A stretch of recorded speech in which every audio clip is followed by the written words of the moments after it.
அனைத்து தமிழ் மக்களுக்கும் கணேஷின் பணிவான வணக்கம். வாங்க ஃப்ரெண்ட்ஸ், மார்க்கெட் பற்றி டிஸ்கஸ் பண்ணலாம். எஸ்டர்டே ஒரு அப்சைடு க்ளோசிங் அப்படிங்கிற மாதிரி சொல்லலாம். இன்னைக்கு பார்த்தீங்க அப்படின்னா ஒரு அப் அண்ட் டவுன் மார்க்கெட். அதாவது நிஃப்டி ஒரு 24,428 ஓப்பன் ஆகி 24,528 வரைக்கும் போயிட்டு அதுக்கப்புறம் பார்த்தீங்கன்னா மறுபடியும் அதே இடத்துல க்ளோஸ் ஆக போகுது. இது எதனால் அப்படிங்கிறது நமக்கு தெரியும். இன்னைக்கு நிஃப்டி எக்ஸ்பைரி இருந்தது. ஸோ எஸ்டர்டே பாசிட்டிவ் க்ளோசிங் நடந்தால் கூட இன்னைக்கு நிஃப்டி எக்ஸ்பைரி மறுபடியும் கீழே இறக்க வச்சிருக்கு அப்படிங்கிற மாதிரி நாம் சொல்லலாம். ஓகேங்களா? இன்னைக்கு இன்னும் கொஞ்சம் கூட நல்லா வந்திருக்க வேண்டியது. ஏன்னா நிஃப்டி ஐடி நல்லாவே பர்ஃபார்மன்ஸ் பண்ணியிருந்தது. நிஃப்டி ஐடி எல்லாம் எஸ்டர்டே கூட கொஞ்சம் நெகட்டிவ்ல இருந்தது. பட் இன்னைக்கெல்லாம் பார்த்தீங்க அப்படின்னா ஏடிஆர் வேல்யூஸ் என்னதான் நெகட்டிவ் கொடுத்தாலுமே கொஞ்சம் பாசிட்டிவ்க்கு சேஞ்ச் ஆயிருக்கு அப்படிங்கிற மாதிரி எடுத்துக்கலாம். ஏன்னா டிசிஎஸோட Q1 result July 9th release பண்ண போறாங்க. ஸோ அதில் கொஞ்சம் கான்ஃபிடன்ஸாக இருக்கிறாங்க இன்வெஸ்டர்ஸ் எல்லாம். கண்டிப்பாக டிசிஎஸோட Q1 ரிசல்ட்ஸ் நல்லா தான் வரும் அப்படிங்கிற ஒரு கான்ஃபிடன்ஸில் நிஃப்டியோட ஐடியை கொஞ்சம் மேலே கொண்டு வந்துட்டு இருக்கிறாங்க. ஸோ ஆல்ரெடி லாஸ்ட் வீக்கெல்லாம் பார்த்துருந்தோம், நிஃப்டி ஐடி ஒரு 5 இயர்ஸ் லோவோட சப்போர்ட்டை டச் பண்ணிட்டு பவுன்ஸ் பேக் ஆகிட்டு இருக்கு அப்படின்னு. ஸோ எக்ஸாக்டாக அந்த இடத்துல நமக்கு இன்னும் கொஞ்சம் கூட, அதாவது நிஃப்டி ஐடி எல்லாம் தொடர்ந்து நமக்கு அந்த பவுன்ஸ் பேக் ஆன இடம் 26,168. ஸோ ஆல்மோஸ்ட் ஒரு 1,600 பாயிண்ட்ஸ் பக்கம் நமக்கு மேலே வந்துட்டு இருக்கு அப்படிங்கிற மாதிரி சொல்லலாம். இந்த மாதிரி நேரத்தில் இந்த டிசிஎஸ் Q1 ரிசல்ட் எல்லாம் இன்னும் கொஞ்சம் சாதகமாக வந்ததுன்னு வச்சுக்கோங்களேன், இன்னும் கொஞ்சம் கூட நிஃப்டி ஐடி ஒரு நல்ல ஒரு டாப்புக்கு வரதுக்கான ஒரு பாசிபிலிட்டிஸ் இருக்கு. ஓகேங்களா? இந்த இடத்துல நிஃப்டி எதனால இறங்குனது அப்படின்னா எக்ஸ்பைரின்னு சொல்லிடலாம். இன்னொரு காரணமும் இருக்கு. அதாவது சவுத் கொரியன் கொஞ்ச நாளைக்கு முன்னாடி பார்த்தீங்க அப்படின்னா சவுத் கொரியாவோட இண்டெக்ஸ் KOSPIன்னு சொல்லுவாங்க, 8% பக்கம் டவுன் ஆனது. 20 நிமிஷம் ட்ரேடிங் ஸ்டாப் பண்ணி வச்சிருந்தாங்க. அந்த டைம்லலாம் நிஃப்டி நமக்கு இறங்குனது. அன்னைக்குமே பார்த்தீங்க அப்படின்னா எக்ஸ்பைரி தான் இருந்தது. இன்னைக்கு அந்த KOSPI ஒரு 8% ஃபால் ஆயிருக்கு. ஸோ சேம் அந்த அன்னைக்கு என்ன நடந்ததோ அதே ரிப்பீட் ஆயிருக்கு. அந்த நியூஸ் வந்ததுக்கு அப்புறம் நிஃப்டி பார்த்தீங்க அப்படின்னா ஒரு 24,527 இருந்து ஒரு 100 பாயிண்ட்ஸ் பக்கம் டவுன் ஆயிருக்கு அப்படின்னு சொல்லலாம். ஸோ அன்னைக்கெல்லாம் ஒரு 200 பாயிண்ட் பக்கம் டவுன் ஆனது. ஸோ அந்த நியூஸே வந்தனால இன்னைக்கு ஒரு 100 பாயிண்ட் மட்டும் டவுன் ஆயிருக்கு அப்படிங்கிற மாதிரி சொல்லலாம். எதனால இந்த KOSPI இந்த அளவுக்கு ஃபால் அப்படின்னா அவங்க என்ன ரீசன் சொல்றாங்கன்னா ஏஐ. ஸோ ஏஐயோட இன்வெஸ்ட்மெண்ட் அதிகமாக பண்ணிட்டு போயிட்டே இருந்திருக்காங்க. ஸோ ஏஐக்கு தான் காலம் அப்படின்னு சொல்லிட்டு நிறைய இன்வெஸ்ட்மெண்ட் பண்ணவும் ஓவர் வேல்யூ ஆயிடுச்சு அந்த ஸ்டாக்ஸ் எல்லாம். ஸோ அந்த நாட்டில் இருக்கிற ஸ்டாக்ஸ், ஏஐக்கு சம்மந்தப்பட்ட ஸ்டாக்ஸ், அதுக்கப்புறம் பார்த்தீங்க அப்படின்னா செமிகண்டக்டர் சம்மந்தப்பட்ட ஸ்டாக்ஸ் எல்லாம் பார்த்தீங்க அப்படின்னா ஓவர் வேல்யூ ஆனனால ஸோ இதுக்கு மேலே ஏறாதுன்னு சொல்லிட்டு எல்லாருமே வித்து தள்ளிட்டாங்க. அதன் மூலியமா பார்த்தீங்க அப்படின்னா அது 8% ஃபால் ஆயிருக்கு. ஸோ லாஸ்ட் டைம் என்னங்க ஆனது அப்படின்னா 8% ஃபால் ஆனால் கூட அடுத்த நாளே ஒரு 2-3% ரெக்கவரி நடந்திருக்கு அப்படிங்கிற மாதிரி சொல்லலாம். ஓகேங்களா? ஸோ நெக்ஸ்ட் நியூஸ் ஏதாவது இருக்கா அப்படின்னு கேட்டீங்க அப்படின்னா பிரைம் மினிஸ்டர் மோடி அவர்கள் இந்தோனேசியா பயணம் போயிருக்காரு. எதுக்காக அப்படின்னா ஆல்ரெடி இந்தோனேசியா கூட ஒரு டீலிங் நடத்திருந்தாங்க, அதாவது மெகசெக் ஷிப் பில்டர்ஸ் அப்படின்னு மூலியமா. ஸோ இந்த தடவை எதுக்கு போயிருக்காங்க அப்படின்னா ஏவுகணைக்கான ஒரு டீலிங் நிறையவே நடந்திருக்கு. ஸோ இந்த ஏவுகணைக்கான டீலிங் எந்த ஒரு செக்டாருக்கு நல்ல ஒரு ஸ்கோப் கொடுக்கும் அப்படின்னா ஏரோஸ்பேஸ் செக்டாருக்கு நல்லாவே ஒரு ஸ்கோப் கொடுக்கும். ஸோ அந்த ஏரோஸ்பேஸ் டிஃபென்ஸ் ஸ்டாக்ஸ் லிஸ்ட் அப்படின்னு நீங்க போட்டீங்கனாலே கூகுள்ல வந்துடும். இப்போ ஏரோஸ்பேஸ் அண்ட் டிஃபென்ஸ் ஸ்டாக்ஸ் லிஸ்ட்னு பார்த்தீங்கன்னா அதுல டாப்ல இருக்கிறது Bharat electronics, Hindustan aeronautics, solar industries, Mazagon dock ship builders, Bharat dynamics, இந்த மாதிரி நிறைய இருக்கு. இதுல ஹைவே டெஸ்ட்னு எடுத்துக்கிட்டோம் அப்படின்னா நமக்கு ஹிந்துஸ்தான் ஏரோநாட்டிக்ஸ் எல்லாம் தொடர்ந்து நமக்கு கொஞ்சம் ஒரு பாசிட்டிவ் கொடுக்கறதுக்கான ஒரு பாசிபிலிட்டிஸ் இருக்கு. ஓகேங்களா?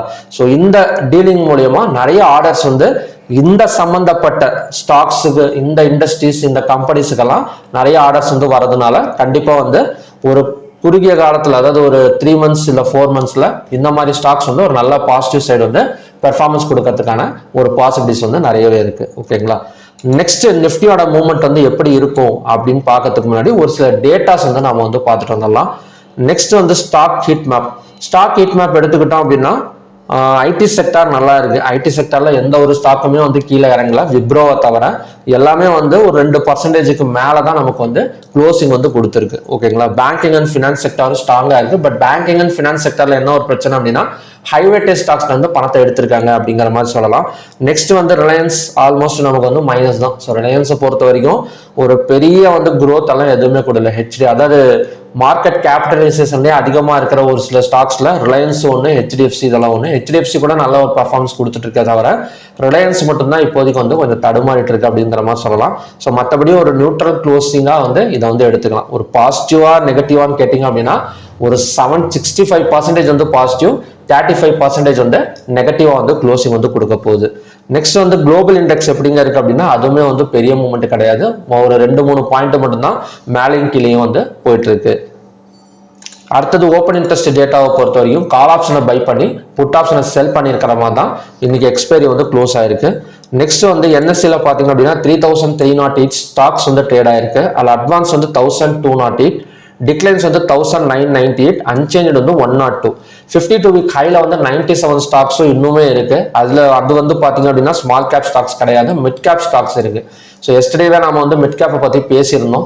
ஸோ என்னதான் நமக்கு மற்ற செக்டார்ல கொஞ்சம் வந்து நெகட்டிவா இருந்தா கூட மிட் கேப் செக்டார் அவ்வளோ சீக்கிரம் கீழே விழுகாது அப்படிங்கிற மாதிரி தான் சொல்லியிருந்தோம். அது வந்து அதுவுமே வந்து நமக்கு வந்து ஒரு நல்ல சப்போர்ட் எடுத்துட்டு தான் மேலே வந்துட்டு இருக்கு. ஸோ அதை பத்தி நம்ம லெவல்ஸ்ல பார்க்கலாம். 52 வீக் லோல வந்து 26 ஸ்டாக்ஸ் இருக்கு. Upper circular 77, lower circular 74. Next வந்து செக்டார் வைஸ் பாத்தீங்க அப்படின்னா எல்லாமே நல்லா இருக்குங்க. இன்னைக்கு ஐடி செக்டார் வந்து 2.68% வரைக்கும் நமக்கு வந்து பாசிட்டிவ் கொடுத்துட்டு இருக்கு. இதுக்கு என்னைக்கு இறங்கும் அப்படின்னா இந்த டிசிஎஸ் Q1 ரிசல்ட் வந்து ஏதாவது கொஞ்சம் சொதப்புனுச்சுன்னு வச்சுக்கோங்களேன், அந்த டைம்ல வந்து ஒரு ப்ராஃபிட் புக்கிங் நடக்கிறதுக்கு பாசிபிலிட்டிஸ் இருக்கு. பட் அதோட சப்போர்ட் அண்ட் டிஸ்டன்ஸை பத்தி நான் அப்டேட் பண்றேன் உங்களுக்கு, ஓகேங்களா. நெக்ஸ்ட் வந்து auto sector, bank Nifty, fin Nifty எல்லாமே கொஞ்சம் ப்ராஃபிட் புக்கிங் அப்படிங்கிற மாதிரி சொல்லலாம். ஒரு அப் அண்ட் டவுன் தான். அடுத்தது வந்து நம்ம ஹைவேட்டேஜ் ஸ்டாக்ஸ் எடுத்துக்கிட்டோம் அப்படின்னா ICICI bank, Reliance, Sun Pharma இந்த 3 மட்டும் தான் இறங்கி இருக்க தவிர ஸோ மற்றதுலாம் பார்த்தீங்க அப்படின்னா இன்வெஸ்டர்ஸ் இன்னுமே வந்து ஹோல்டு பண்ணி வச்சிருக்காங்க. டாப் கெய்னர்ஸ்னா இன்னைக்கு வந்து ஐடி செக்டார் தாங்க. இன்ஃபோசிஸ், டெக்எம், HCL டெக், டைட்டன், SBI லைஃப் இதெல்லாம் பார்த்தீங்க அப்படின்னா டாப் கெய்னர்ஸுக்கான ஸ்டாக். டாப் லூசர்ஸ்னு எடுத்துக்கிட்டோம் அப்படின்னா ட்ரெண்ட், அதானி, ஹிண்டல்கோ, பெல், மேக்ஸெல்ட் இதெல்லாம் பார்த்தீங்க அப்படின்னா டாப் லூசர்ஸுக்கான ஸ்டாக்ஸ், ஓகேங்களா. நெக்ஸ்ட் வந்து நம்ம லெவல்ஸ் பார்க்கலாம். இப்போ லெவல்ஸ் எடுத்துக்கிட்டா நெக்ஸ்ட் நிஃப்டியை பொறுத்த வரைக்கும் அடுத்த சப்போர்ட்டுங்கிறது 24,381, ஓகேங்களா. ஸோ இந்த இடத்துல தான் நமக்கு வந்து பிரேக் அவுட் பண்ணிட்டு மேலே வந்திருக்கு. ஸோ மறுபடியும் சப்போர்ட் எடுக்கணும் அப்படின்னா இந்த வேவை பார்த்தீங்கன்னாலே தெரியும். இந்த இடத்துல பார்த்தீங்க அப்படின்னா ஒரு ரவுண்ட் பாட்டம் பேட்டர்ன், இது வந்து இன்வெர்டர் ரவுண்ட் பாட்டம் பேட்டர்ன். மறுபடியும் இந்த இடத்துல தான் நமக்கு வந்து சப்போர்ட் எடுக்கும். ஸோ 24,381.75ங்கிறது நாளைக்கான சப்போர்ட் ஜோன். ரெசிஸ்டன்ஸ் பார்த்தோம் அப்படின்னா 24,597. ஸோ மற்றபடி ஒரு செல் சைடு பிரேக் அவுட் எல்லாம் ஏதாவது இதில் வந்து ட்ரா பண்ண முடியுமான்னு கேட்டிங்கன்னா இப்போதைக்கு வந்து ட்ரா பண்ணுறதுக்கு தேவையில்லைன்னு தான் நினைக்கிறேன். ஏன்னா எஃப்ஐஎஸும் வந்து நமக்கு வந்து கொஞ்சம் பையிங்கில் இருக்கிறாங்க. இப்போ எஃப்ஐஎஸோட டேட்டாஸ் காட்டுறோம் பாருங்க.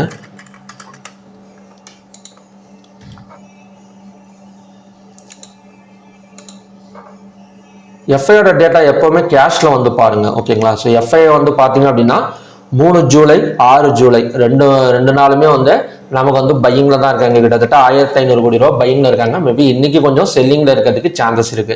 ஸோ அப்படி பாக்குறப்ப இவங்களோட மைண்ட் செட் இப்போதைக்கு பையிங்ல இருக்கு. அதனால சப்போர்ட் கொஞ்சம் ப்ராப்பரா நம்ம டிராப் பண்ணோம் அப்படின்னா அங்கிருந்து நல்ல ஒரு ரெக்கவரி எடுக்கிறதுக்கு சான்சஸ் இருக்கு. ஸோ அதனால தான் 24,381ங்கிறது சப்போர்ட் ஜோன். ரெசிஸ்டன்ஸுங்கிறது பார்த்துக்கலாம் 24,597ல தான் நமக்கான அடுத்த ரெசிஸ்டன்ஸ் இருக்கு. ஸோ இன்னைக்கான ஹையை கூட நம்ம வந்து ரெசிஸ்டன்ஸா எடுத்துட முடியாது அவ்வளோ சீக்கிரம்.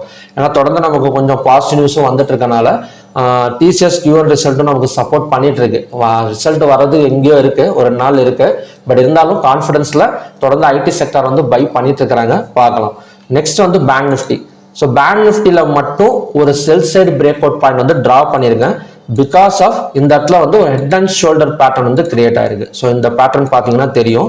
ஸோ இது வந்து லெஃப்ட் ஷோல்டர், இது வந்து ரைட் ஷோல்டர், இது வந்து லெஃப்ட் ஷோல்டர் ஹெட், இது வந்து பார்த்தீங்க அப்படின்னா ரைட் ஷோல்டர், ஓகேங்களா. நாளைக்கு ஓப்பன் ஆகிற பேங்க் நிஃப்டி 58,230க்கு கீழே ஒரு ஓப்பனிங் கொடுத்துட்டா ஸோ இந்த இடத்துல பார்த்தீங்க அப்படின்னா நமக்கு வந்து செல் சைடு கன்ஃபர்மேஷன் வந்து கிடைக்கும். ஸோ இந்த பேட்டர்னோட நெக்லைன் வந்து 58,230. இதுக்கும் கீழே ஒரு கேண்டில் வந்து ஒரு ஓப்பனிங் ஆகிறப்ப கண்டிப்பா இந்த இடத்துல ஒரு செல் சைடு கன்ஃபர்மேஷன் கிடைக்கும். ஸோ இந்த டார்கெட், இந்த செல் சைடோட டார்கெட் அண்ட் நெக்ஸ்ட் சப்போர்ட் ஜோனுங்கிறது 57,857. ஸோ மற்றபடி மேலே இங்கெல்லாம் ஓப்பன் ஆகிறப்ப அகைன் வந்து இது ஒரு பேரலல் சேனலாக கிரியேட் ஆகக்கூடிய சான்சஸ் இருக்கு. ஸோ 58,584ங்கிறது தான் ஸோ நமக்கான buy side break out point நல்லா புரிஞ்சுக்கோங்க.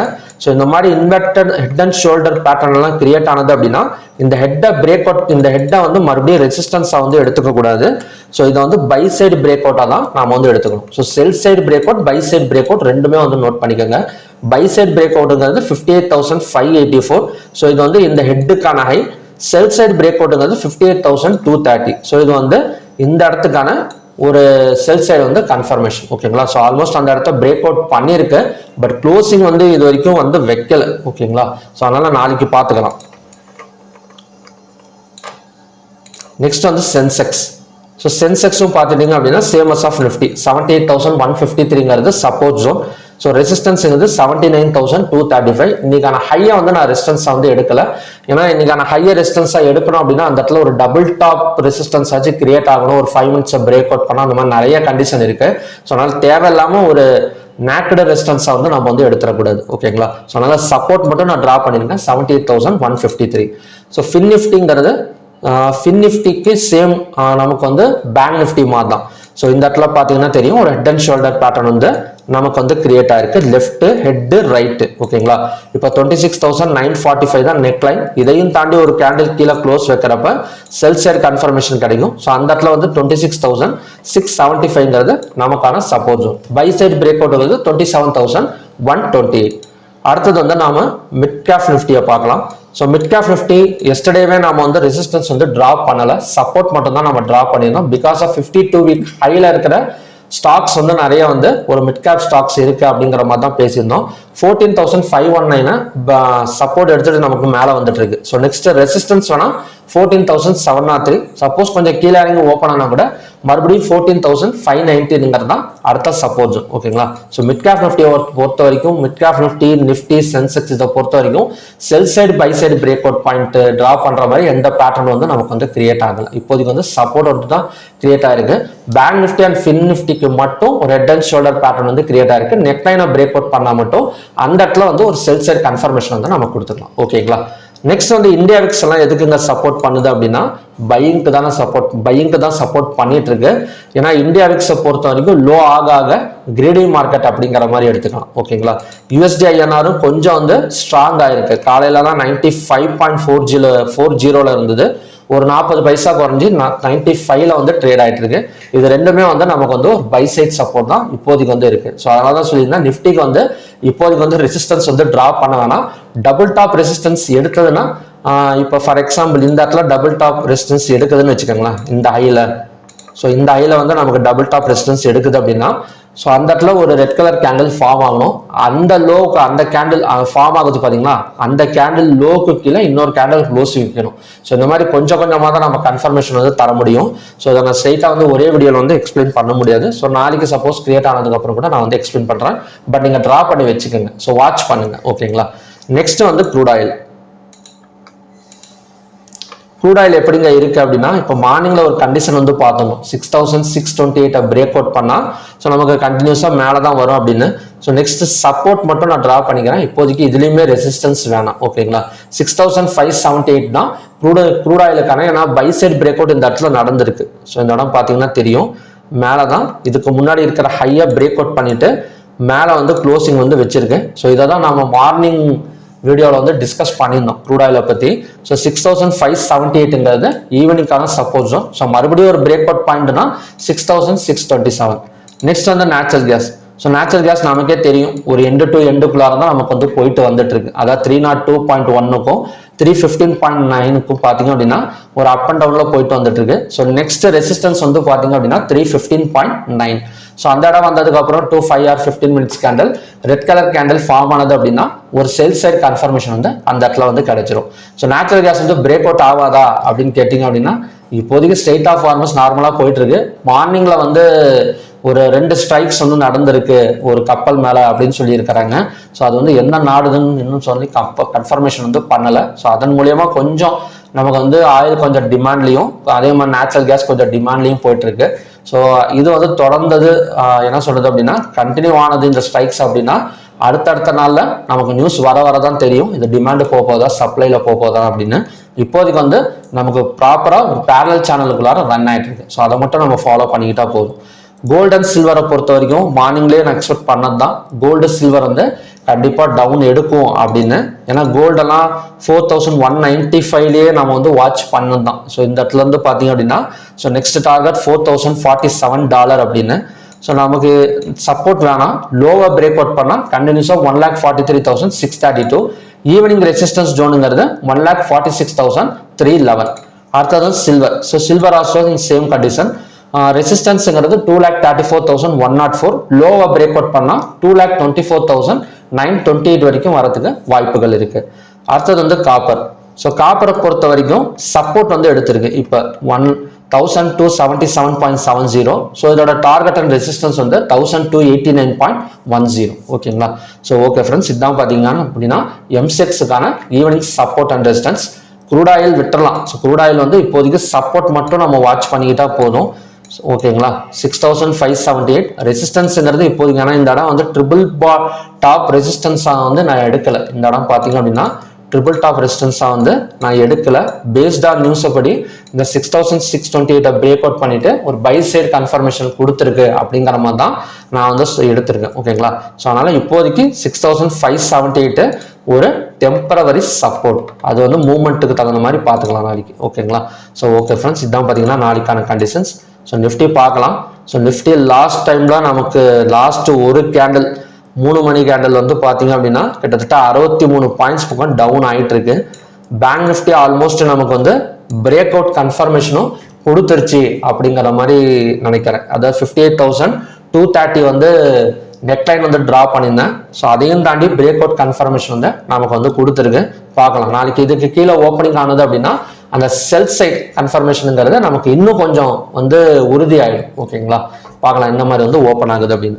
ஓகே ஃப்ரெண்ட்ஸ், மறுபடியுமே பார்த்தீங்க அப்படின்னா இன்னொரு நல்ல ப்ரெடிக்ஷன் வீடியோட நான் வந்து உங்களை மீட் பண்ணுறேன். Thank you very much.